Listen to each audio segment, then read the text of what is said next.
Magadh umpire तो सब पढ़ते हैं, लेकिन चलिए आज फोकस करते हैं सुदूर दक्षिण के उदय पर। 6वीं से 8वीं सदी के बीच नए राज्यों और भव्य मंदिरों ने साउथ इंडिया का ढांचा कैसे बदल दिया। यूपीएससी और पीसीएस एस्पिरेंट्स के लिए हम इस पूरे टॉपिक के 5 कोर पिलर्स को डीकोड करेंगे।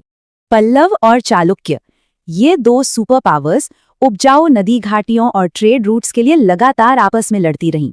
इस खूनी और आर्थिक जंग ने धीरे धीरे दोनों महान साम्राज्यों को अंदर से पूरी तरह खोखला कर दिया। पल्लव राजा नरसिंह वर्मन प्रथम ने चालुक्य राजधानी नष्ट कर दी।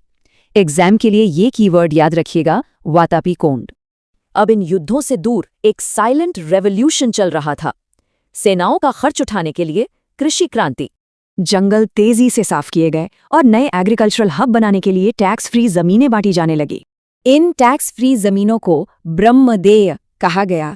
इसी से दक्षिण के सुदूर इलाकों में एडवांस्ड फार्मिंग की शुरुआत हुई।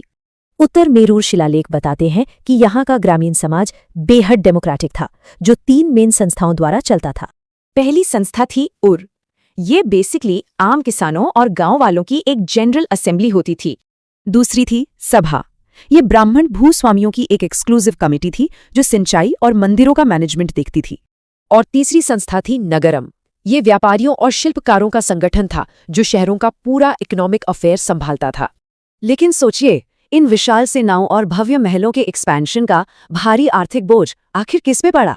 सारा बोझ किसानों पर पड़ा। मेंस के लिए भाग यानी लैंड टैक्स और अन्य प्रोफेशनल टैक्स को जरूर नोट करें।